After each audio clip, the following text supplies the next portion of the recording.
Hello friends, welcome to the Exams Made Simple. So we are back with the PIB and AIR news for 31st January और PDF के बारे में आपको फिर से बता दें, अगस्त टू अक्टूबर की अपलोड हो चुकी है. आप वहाँ पे सैम्पल देख सकते हैं and if you like it go for it. The link is uploaded in the comment section and also in description. Now questions for today. तो आपको बताना है name the travelogue of Ibn Battuta. ठीक है. Second is what is Goldilock zone. Third is who conducted the survey Wings 2018 World of India's Girls. Fourth is what is APTA, APTA, and this is an agreement which was formerly known as Bangkok Agreement. ठीक है. तो ये हैं questions आज के लिए. अब शुरू करते हैं. तो यूनिक ट्रेवलॉग सीरीज राग राग में गंगा ये लॉन्च हुई है दूरदर्शन पे. तो आप लोग इसको देख भी सकते हैं. ठीक है. पूरा गंगा के ऊपर उससे क्लेनलीनेस से रिलेटेड है राग राग में गंगा. और क्विज शो भी लॉन्च हुआ है मेरी गंगा. ठीक है. तो इसके अलावा दूरदर्शन अभी OTT अपना खुद का प्लेटफॉर्म उसने बनाया है, ओवर द टॉप प्लेटफॉर्म, जहाँ पे पुराने उसके जितने शोज़ हैं वहाँ पे अवेलेबल रहेंगे. जैसे भारत एक खोज, फौजी, ये सारे शोज़ वहाँ पे अवेलेबल रहेंगे. तो ये ट्रैवलॉग सीरीज जो है राग राग में Ganga, it has been made by Doordarshan in collaboration with NMCG. ठीक है. नेशनल मिशन जो है फॉर क्लीन गंगा, उसके साथ में ये राग राग में गंगा सीरीज बनाई जा रही है. 21 एपिसोड्स की है. और ट्रैवलॉग क्या होता है बेसिकली कि कोई भी ट्रैवलर जो होता है वो अपने एक्सपीरियंसेस वगैरह इसमें शेयर करता है.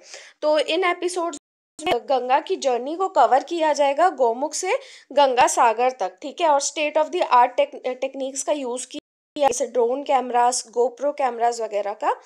और गोमुख जो है वो टर्मिनस है या स्नाउट है of the Gangotri glacier and the source of the Bhagirathi river.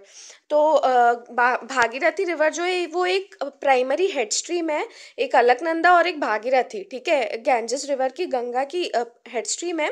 तो भागीरथी रिवर का जो जहाँ से वो स्टार्ट होती है, जो सोर्स है गोमुख, यानी आप ये कह लीजिए कि गंगा का जो बेसिकली मेन सोर्स होगा ग्लेशियर का, वो स्नाउट, वो टर्मिनस, वहाँ उस जगह का नाम गोमुख है. और गंगा सागर उसका एकदम लास्ट पॉइंट. गंगा सागर को सागर आइलैंड भी कहते हैं. ये गैंजेस डेल्टा में है और बे ऑफ बंगाल के कॉन्टिनेंटल शेल्फ में आता है ये. ठीक है. तो वहाँ तक पूरा ये ट्रैवलॉग सीरीज कवर करेगी. और इसमें पूरा मैसेज दिया जाएगा कि क्यों रिवर गंगा को रेजुविनेट करने की ज़रूरत है और क्या क्या एफर्ट्स गवर्नमेंट लगा रही है गंगा को क्लीन करने के लिए. तो काफ़ी इंटरेस्टिंग फॉर्मेट रहेगा. और इसके अलावा क्विज शो भी ये दूरदर्शन बना रहा है मेरी गंगा और NMCG के साथ में ही. तो ये स्कूल चिल्ड्रन को पूरा कवर करेगा, सारे country, from all zones of the country, and trigger curiosity in them to feel closer to the cause of cleaning Ganga. तो कुल मिला के गंगा को साफ करना क्यों ज़रूरी है और क्या क्या किया जा रहा है, ये सारी चीज़ें इनमें कवर की जाएगी. फाइन. फिर पेट्रोटेक 2019, ये 13th international oil and gas conference and exhibition है और यह फरवरी में होने जा रहा है. तो ये काफ़ी ज़्यादा, मतलब आप अगर गवर्नमेंट वेबसाइट्स देखेंगे जैसे PIB वगैरह, तो काफ़ी टाइम से ये पेट्रोटेक का ये वाला जो सिंबल, ये पूरा आइकन है, ये आ ही रहा था. ठीक है. तो ये इनका फ्लैगशिप हाइड्रोकार्बन इंटरनेशनल कॉन्फ्रेंस है इंडिया की. Fine. And it will be a 3-day event and it will showcase the recent market and investor friendly developments that have taken place in oil and gas sector. तो India के oil और gas sector में क्या क्या market developments, investor friendly developments हुए हैं, उनको यहाँ पे शोकेस किया जाएगा. और it will focus on development in technologies for exploration, refining. तो इन सब के ऊपर भी पूरा फोकस रहेगा, रिफाइनिंग वगैरह पे, oil field, hardware, software, analytical instruments, training वगैरह पे. ठीक है. तो पेट्रोटेक याद रखिएगा, international oil and gas conference है, न्यू दिल्ली में हो रहा है और ministry of petroleum and natural gas के अंडर आएगा. Now polar vortex brings cold snap to US state. तो US में बहुत खतरनाक ठंड पड़ रही है अभी because of this polar vortex. और पोलर वोर्टेक्स पहले क्या होता है वो देख लेते हैं. तो पोलर वोर्टेक्स एक लार्ज एरिया होता है लो प्रेशर का. ठीक है. And cold air surrounding both of the earth's poles, तो वैसे वो नॉर्मली दोनों पोल पे होता ही है। लो प्रेशर का एक बड़ा सा एरिया होता है। इट ऑलवेज, याद रखना, ऐसा नहीं है कि वो पोल पे मतलब फ्रीक्वेंटली रहता है या फिर टेम्पररी रहता है, वो हमेशा वहाँ पे एग्जिस्ट करता है। बस डिफरेंस क्या आता है कि समर्स के टाइम पे वहाँ पे वो वीक हो जाता है और विंटर के टाइम पे वो स्ट्रेंथन हो जाता है। ठीक है, तो अभी विंटर्स चल रहे हैं तो वो काफ़ी ज़्यादा स्ट्रेंथन हो गया है। And the term vortex refers to the counter clockwise flow of air that helps keep the colder air near the poles. ठीक है, तो वो काउंटर क्लॉकवाइज हवा का फ्लो होता है जिससे ठंडी हवा पोल के काफ़ी करीब रहती है। और वही जब नॉर्दर्न हेमिस्फीयर में विंटर्स आती हैं तो मतलब ये वाला जो पीरियड रहता है विंटर्स का, इस टाइम पे सदर्न हेमिस्फीयर में समर्स है, तो वहाँ पे नहीं है ये वोटेक्स अभी करंटली, मतलब एक्सपैंड नहीं हुआ है वहाँ पे, अभी ये यहाँ पे है। तो विंटर के टाइम पे नॉर्दर्न हेमिस्फीयर में ये पोलर वोटेक्स एक्सपैंड करता है और पूरी जो ठंडी हवा होती है वो नीचे की तरफ आती है विद द जेट स्ट्रीम। ठीक है, तो आपको रॉसबी वेव्स वगैरह के बारे में भी, आप अगर आप ज्योग्राफी पढ़ोगे तो उनमें भी आप पढ़ोगे, तो जेट स्ट्रीम वगैरह रहता है और वो मतलब जो वेव्स और विंड्स होती हैं वो कर्ल करते करते नीचे की तरफ आ जाती हैं। तो ये पोलर वॉर्टेक्स भी जो होता है पूरी ठंडी हवा नीचे की तरफ एक्सपैंड होती है और this occurs Fairlie regularly during winter time and is often associated with large outbreaks of Arctic air in the United states. तो ये पूरी जो मतलब खासकर यूएस के जितने स्टेट्स हैं वहाँ पे खासकर ये आर्कटिक एयर काफ़ी ज़्यादा आ जाती है। फाइन, तो अभी भी ये न्यूज़ में इसलिए क्योंकि वहाँ का टेम्परेचर शिकागो में जैसे -30 डिग्री हो गया है और कह रहे हैं कि अंटार्कटिका के भी कुछ एरिया से ज़्यादा ठंड वहाँ पे पड़ रही है। फाइन, और स्टेट्स ऑफ इमरजेंसी वहाँ पे डिक्लेयर कर दिया गया है कई सारे स्टेट्स में। इनफैक्ट अभी हाल ये एक न्यूज़ भी आई थी कि शिकागो की जो ट्रेन सर्विसेज है वहाँ पे उन्होंने ट्रेन के जो रेलवे ट्रैक्स हैं उनमें आग लगा दी। They put fire to the railway tracks. क्यों? बिकॉज ठंड की वजह से the rail tracks get shrink, they contract. तो after giving heat they will expand, और अगर श्रिंक हो जाएंगे तो वो जो ट्रैक होगा it will break apart. Okay, तो उसको आग लगा के उसको एक्सपैंड कर रहे हैं ताकि रेल सर्विसेज चलती रहें। Now, an interministerial empowered committee to incentivize quality of research in the country, तो ये बनाई गई है क्वालिटी ऑफ रिसर्च को बढ़ाने के लिए। और अभी काफ़ी ज़्यादा फाइनेंशियल और एकेडमिक इंसेंटिव्स भी दिए गए हैं to recognise the performance of our research fellows. तो मॉर्निंग में भी ये रिसर्च फेलोशिप के बारे में डिस्कस किया गया था एनालिसिस में। तो ये जो एम्पावर्ड इंटर मिनिस्टीरियल कमिटी है ये सारे फेलोशिप मैटर्स को एग्जामाइन करेगी और जिससे मतलब जो हमारी फेलोशिप है उसकी क्वालिटी वगैरह इम्प्रूव हो, उसकी वैल्यू इम्प्रूव हो। तो ये फ्रॉड फेलोशिप्स के रिसर्चेस के काफ़ी ज़्यादा इंसिडेंट्स आते हैं और इंडिया का काफ़ी नाम बदनाम हुआ है इसमें।